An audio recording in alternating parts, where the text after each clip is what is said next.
بسم اللہ الرحمن الرحیم. زما د سواد پښتونو د سواد مینې ته سلام.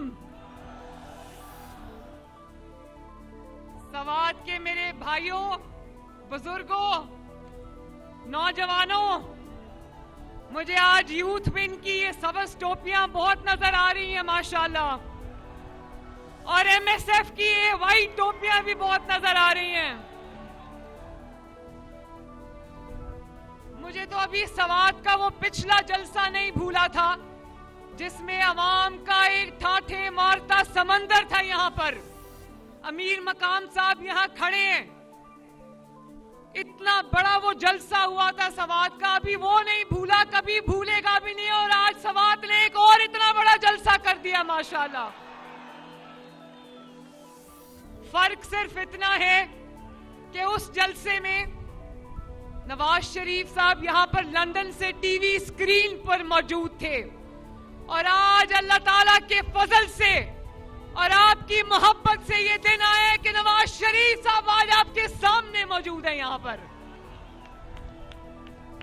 سواد والوں ذرا ہاتھ اٹھا کے بتانا، مریم نواز نے وعدہ کیا تھا آپ کا نواز شریف آپ کو واپس لا کے دوں گی. مریم نواز شریف نے وعدہ پورا کیا یا نہیں کیا؟ اللہ تعالیٰ کا شکر ہے کہ اللہ تعالیٰ نے ہمیں یہ دن دکھایا، ہمیں سرخرو کیا. اللہ تعالیٰ نے آپ کو سرخری کیا. اللہ تعالیٰ کا بہت بہت شکر ہے. مہربانی. سواد والوں، آپ لوگ اللہ تعالیٰ سے محبت کرنے والے لوگ ہو، اسلام سے محبت کرنے والے لوگ ہو. وہ آیت سنی ہے نا، یاد ہے نا، وَتُعِزُّ مَن تَشَاءُ وَتُذِلُّ مَن تَشَاءُ. بہت لوگ آئے نواز شریف کی سیاست کو مٹانے کی چاہ دل میں لیے. بہت لوگ آئے جنہوں نے کہا کہ نواز شریف اب کبھی واپس نہیں آئے گا.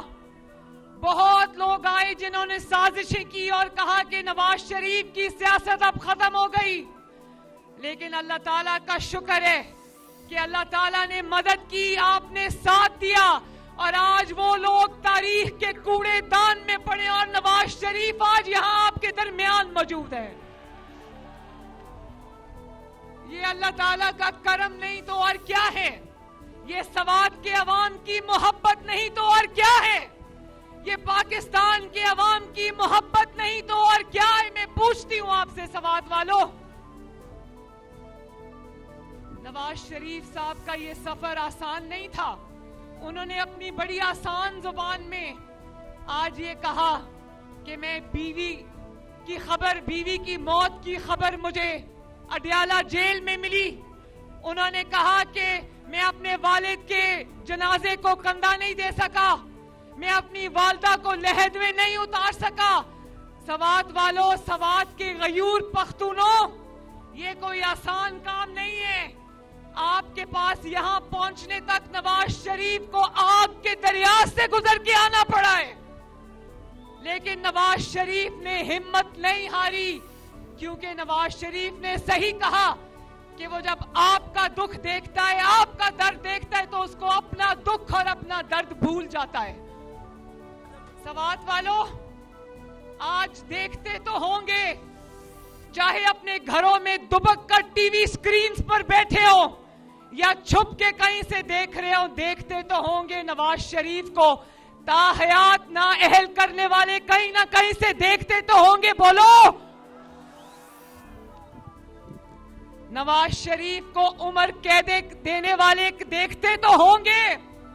نواز شریف کو عدالتوں میں گھسیٹنے والے دیکھتے تو ہوں گے. نواز شریف کو جلا وطن کرنے والے دیکھتے تو ہوں گے. نواز شریف کو آپ سے دور کرنے والے دیکھتے تو ہوں گے. نواز شریف کی بیٹی کو باپ کے سامنے گرفتار کرنے والے آج دیکھتے تو ہوں گے. 21 اکتوبر کو جب نواز شریف اپنے وطن آپ کے درمیان واپس آیا تھا، تو جو لوگ کہتے تھے نواز شریف کی سیاست ختم ہو گئی، उन्होंने अपनी टीवी स्क्रीन्स पर बैठकर देखा कि नवाज शरीफ का इस्तकबाल मीनारे पाकिस्तान में पूरे पाकिस्तान ने किया माशाल्लाह। फिर कहने लगे कि 16 महीने की जो पीडीएम की हुकूमत रही है उसके बाद नवाज शरीफ और मुस्लिम लीग नून अवाम में नहीं निकल सकती। और आज अल्लाह ताला का फजल देखो, नवाज शरीफ जहां जाता है अवाम का ठाठे मारता समंदर उसके सामने मौजूद होता है। नवाज शरीफ पर तनकीद करने वालों के इतनी जलसियां होती हैं और नवाज शरीफ के सामने अवाम का तूफान खड़ा है आज माशाल्लाह। इसको कहते हैं अल्लाह ताला का करम। साजिशें करने वाले सदा नहीं रहते। आज नवाज शरीफ साहब ने, जिनकी खैबर पख्तूनख्वा में 10 साल हुकूमत रही है, उनके झूठ आपको गिनवाए हैं, वो सब झूठ नवाज शरीफ साहब ने गिनवाए हैं। उनके झूठे वादे आपको गिनवाए हैं। इतने झूठ बोले उन्होंने, इतने झूठ बोले कि जिन मुवक्किलों और जिनों के सर पे वो हुकूमत कर रहे थे, वो मुवक्किल और जिन भी आज उनको छोड़ के भाग गए हैं।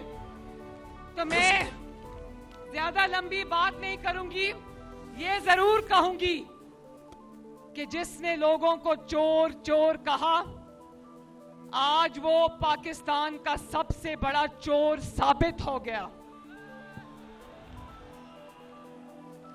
जिसने लोगों पर चोरी के झूठे इल्जाम लगाए, आज वो भी चोर निकला, उसका खानदान भी चोर निकला।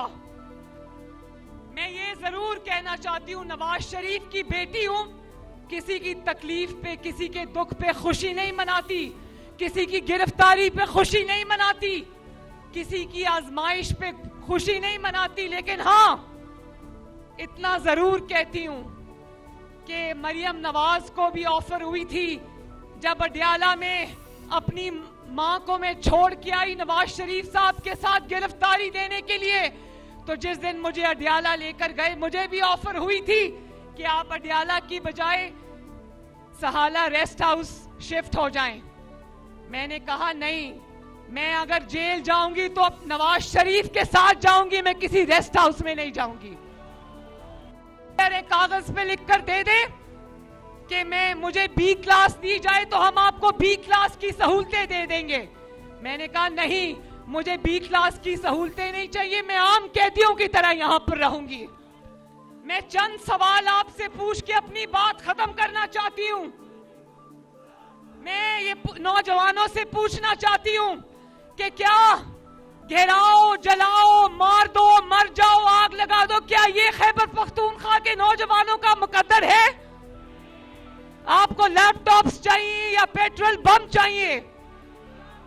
आपको तालीम के लिए स्कॉलरशिप्स, अच्छे कॉलेज, अच्छी यूनिवर्सिटीज, अच्छा रोजगार चाहिए या डंडे, वकीलों वाले डंडे चाहिए?